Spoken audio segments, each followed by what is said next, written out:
তুরস্কের এরদোয়ান মাঝে মধ্যেই ইসরায়েল এবং আমেরিকার অথবা পশ্চিমা বিশ্বের বিরুদ্ধে সাহসী বক্তব্য উচ্চারণ করে মুসলিম বিশ্বকে যথেষ্ট জাগ্রত করেন। যেমন সর্বশেষ যে ঘটনাটা, সেটা হচ্ছে নেতানিয়াহুর বিরুদ্ধে গ্রেপ্তারি পরোয়ানা জারি করলো তুরস্ক। আন্তর্জাতিক অপরাধ ট্রাইব্যুনাল কিন্তু ইতিমধ্যে গণহত্যার দায়ে নেতানিয়াহুর বিরুদ্ধে গ্রেপ্তারি পরোয়ানা জারি করা আছে। কিন্তু অনেক দেশ সেটা মানছে, আবার অনেক দেশ সেটা বলছে যে তারা সেটা অনুসরণ করবে। ফলে সেই সব দেশে নেতানিয়াহু যাচ্ছে না, যেসব দেশ ইগনোর করছে সেসব দেশে যাচ্ছে।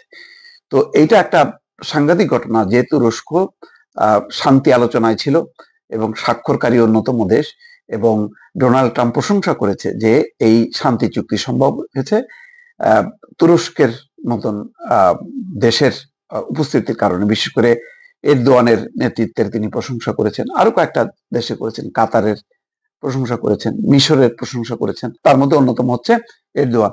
সেই এরদোয়ান আজকে তার দেশ নেতানিয়াহুর এবং দেশটির শীর্ষ পর্যায়ের কর্মকর্তাদের বিরুদ্ধে গ্রেপ্তারি পরোয়ানা জারি করেছে। শুক্রবার ইস্তাম্বুলের প্রসিকিউটরের কার্যালয় থেকে এক বিবৃতি প্রকাশ করে এই তথ্য জানানো হয়। পরোয়ানা জারির তালিকায় সন্দেহভাজন 37 জনের মধ্যে রয়েছেন ইসরায়েলের প্রতিরক্ষা মন্ত্রী ইসরায়েল কাৎজ, জাতীয় নিরাপত্তা মন্ত্রী ইতামার বেন গভির, সেনাপ্রধান লেফটেন্যান্ট জেনারেল আইয়াল জামির, গুরুত্বপূর্ণ সব কর্মকর্তা। ইস্তাম্বুলের প্রসিকিউটর কার্যালয়ে এক বিবৃতিতে ওই পূর্ণাঙ্গ তালিকা অবশ্য প্রকাশ করা হয়নি। তুরস্ক অভিযোগ করেছে ইসরায়েল 2023 সালের অক্টোবর মাস থেকে গাজায় ধারাবাহিকভাবে জাতি হত্যা এবং মানবতার বিরুদ্ধে অপরাধ চালিয়ে যাচ্ছে।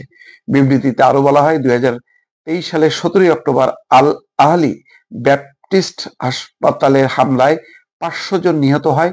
2024 সালের 29 ফেব্রুয়ারি ইসরায়েলি সেনারা ইচ্ছাকৃতভাবে চিকিৎসার সরঞ্জাম ধ্বংস করে, গাজাকে অবরুদ্ধ রাখা হয় এবং যুদ্ধে ক্ষতিগ্রস্ত ব্যক্তিদের মানবিক সহায়তা থেকে বঞ্চিত করা হয়। বিবৃতিতে তুরস্ক ফিলিস্তিন ফ্রেন্ডশিপ হাসপাতালের কথাও উল্লেখ করা হয়েছে। তুরস্ক গাজায় এই হাসপাতাল নির্মাণ করেছিল। গত মার্চে ইসরায়েল সেখানে বোমা ফেলে। ইসরায়েল তুরস্কের এই পদক্ষেপকে প্রচারণার কৌশল বলে বর্ণনা করে তীব্র নিন্দা জানিয়েছে। সামাজিক যোগাযোগ মাধ্যম এক্সে পোস্টে ইসরায়েলের পররাষ্ট্রমন্ত্রী গিডিয়ন সার জানান, ইসরায়েল ঘৃণা ভরে তুরস্কের এই প্রচারণার কৌশল প্রত্যাখ্যান করেছে। ফিলিস্তিনের সশস্ত্র গোষ্ঠী হামাস তুরস্কের এই ঘোষণাকে স্বাগত জানিয়েছে এবং প্রশংসা করেছে। হামাস বলেছে, এই ঘোষণা তুর্কি জনগণ এবং তাদের নেতাদের আন্তরিক অবস্থান নিশ্চিত করে। হামাস আরো বলেছে, তুরস্ক ফিলিস্তিনের জনগণের প্রতি সুবিচার করেছে, মানবিক আচরণ করেছে। তুরস্কের গ্রেপ্তারি পরোয়ানা জারির প্রায় 1 বছর আগে আন্তর্জাতিক অপরাধ আদালত অর্থাৎ আইসিসি নেতানিয়াহু এবং সাবেক প্রতিরক্ষা মন্ত্রী ইয়োভ গ্যালান্টের বিরুদ্ধে সম্ভাব্য যুদ্ধাপরাধের অভিযোগে গ্রেপ্তারি পরোয়ানা জারি করেছিলেন। এছাড়া ইসরায়েল জাতি হত্যা চালাচ্ছে অভিযোগ তুলে গত বছর দক্ষিণ আফ্রিকা আন্তর্জাতিক বিচার আদালতে মামলা করে। তুরস্ক সেখানেও দক্ষিণ আফ্রিকার সঙ্গে যুক্ত রয়েছে। 2023 সালের অক্টোবর থেকে শুরু হওয়া গাজার যুদ্ধে ইসরায়েল অন্তত 68,875 জন ফিলিস্তিনিকে হত্যা করেছে। যুদ্ধে আরো 1,70,000-এর বেশি ফিলিস্তিনি আহত হয়েছেন।